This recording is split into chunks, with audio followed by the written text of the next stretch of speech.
I've been perch fishing, and I caught some perch, spring perches to be exact.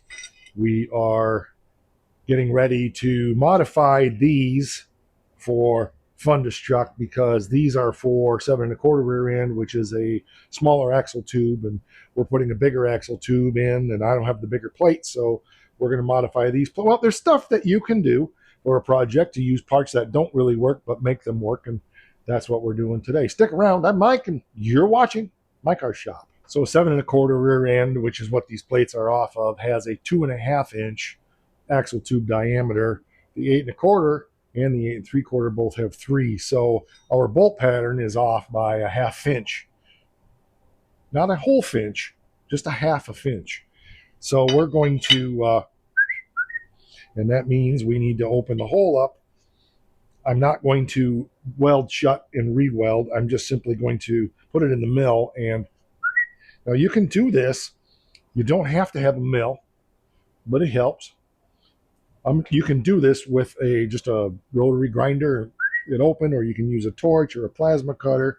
I'm choosing to use the mill because I have one, and if you had one, you would too. But the principles apply no matter what level of equipment you have. You can accomplish this. I promise you, I've not had that mill that long, and I've done this a dozen times probably. And all I did, I think, was with a drill bit and just rotted the hole out a little bit, so made it a little bigger, whatever. But I think I'm going to use an end mill and actually do it the right way and punch the hole bigger for the larger U-bolt, and I'm going to get over off center. So there we go.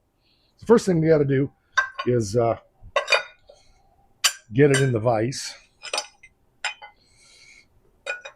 And I think the easiest way to get it in the vise is to just simply put it in the vise. So let's put it in the vise while we're putting it in the vise. Then it'll be in the vise. Okay, there we go.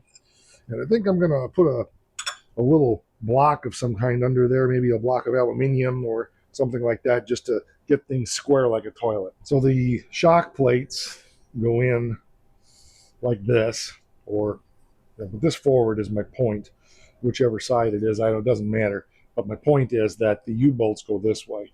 So we need to make sure that we replicate that and duplicate that, and we're opening our holes up the right way. So if this goes in like this and the bolts go like this, then that means that, right? And so those this way need to be widened out that 1/2 inch. So, and I've got an end mill here. What we have here is an end mill that's about 0.525, so that'll give me a nice little clearance. Actually, it's the same size, pretty much the same size as these holes.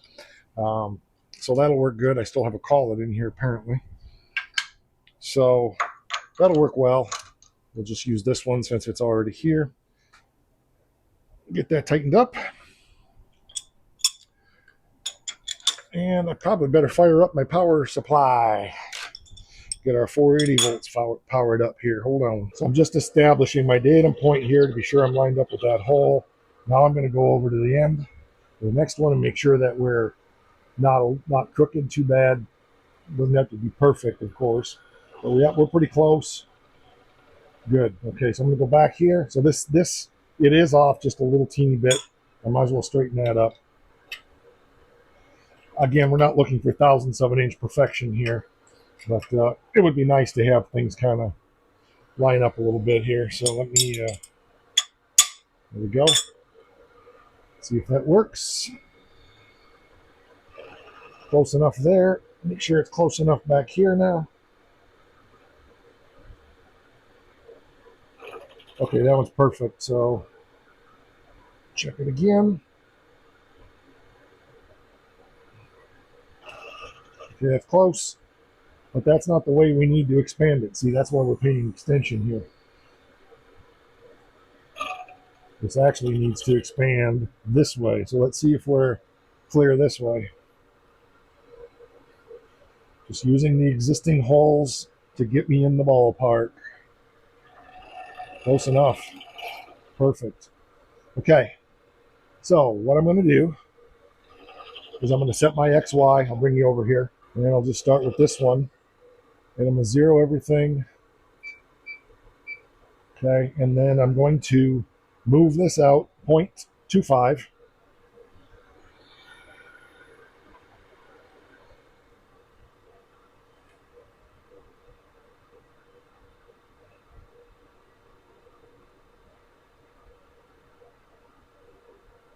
Okay, and that should be where we go down. Then I'm going to reset this to 0. Now we're going to plunge. My vise isn't tight. That didn't help, did it? All right, let me take care of that. Okay, there we go. We got everything tightened down. This end mill is really dull. So we're just going to creep our way into it. But we're basically at our 0 point now.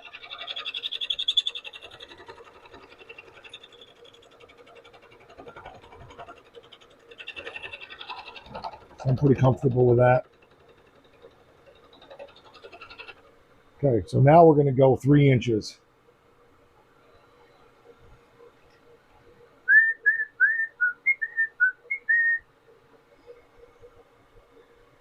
You're close.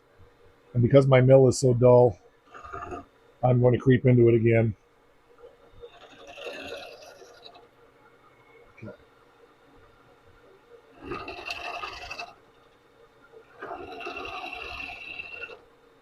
Bugger creeped on me.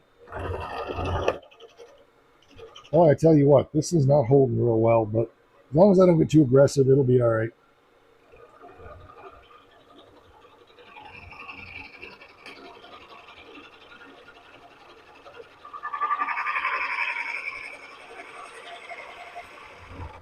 Well, you ever have one of those days? Okay, we are at 3.39. Why aren't we at 3 inches? Because we need to be 3 inches center to center. So that means that on a half-inch bolt, we need to be a 1/4 inch more for the bolt, and then a 1/4 inch more than that. So we need to be at 350 to the outside edge. That makes sense? Hopefully it does. So about right there.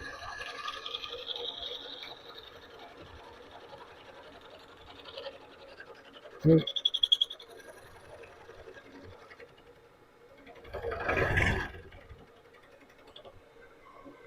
Okay, that should do it. I put a piece of steel under there because it was being a pain in the patukas. So let's get our burrs off of there. But you can see we got a nice slot now. And we should find that this bolt falls right through. That's exactly what we're looking for. We're safe. We still have lots of meat here. So I need a lather, rinse, and repeat on these.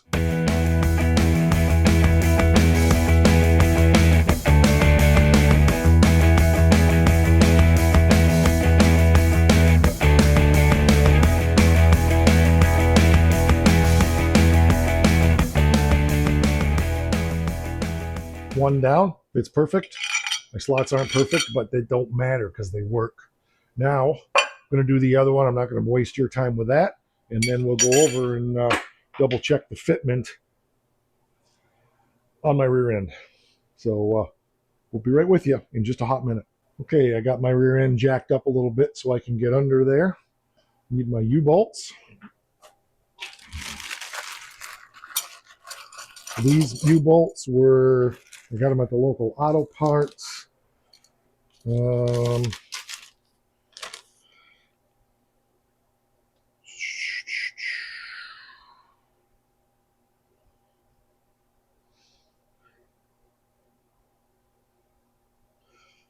Yeah, I don't know what this is. Machine Shop Codes. I don't know what that is. Oh, it's labor. They made these for me. That's why. Okay. Total $36. I think that's right. $36. Um, Not a bad price, I don't think, for 4 of them. They weren't $36 a piece. They were 4 nuts, bolts, washers. 4 U-bolts, 8 nuts, 8 washers for $36. That's why I shop local. That's better than the price I found online for 4 of these. So, okay, so then this plate goes here, like so, and then down through like so. That's the wrong plate.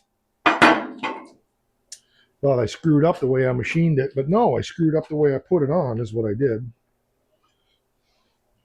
This one goes here.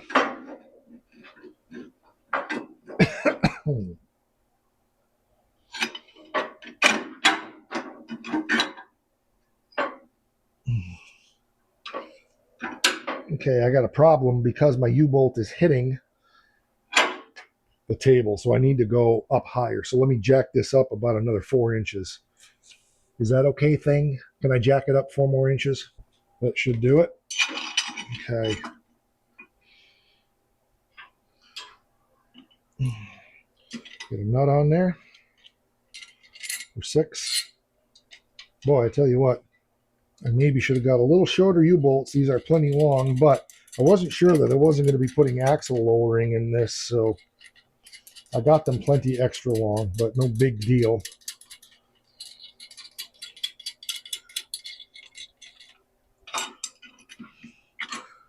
Okay, I need another bolt. I know I had one here. No, I didn't. It's right there. Okay.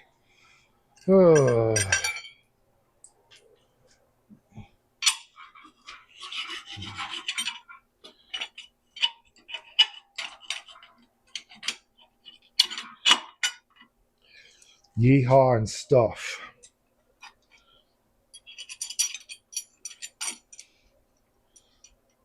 Somebody was asking me the other day how I know how to do all of this stuff. Well, it's pretty simple. I look at a pile of metal and I just start putting it all together until it looks like a frame. And then I start bolting on parts until it starts looking like a chassis. Then I start bolting on a body until it starts looking like a truck. You see what I'm saying?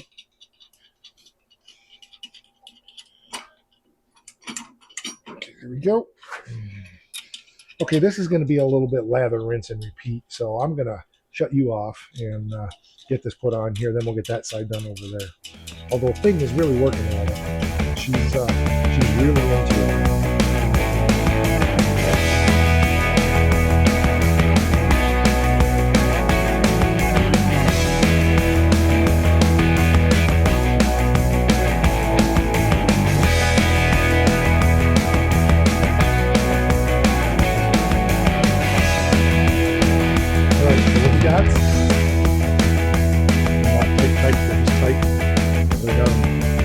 Down there, both sides.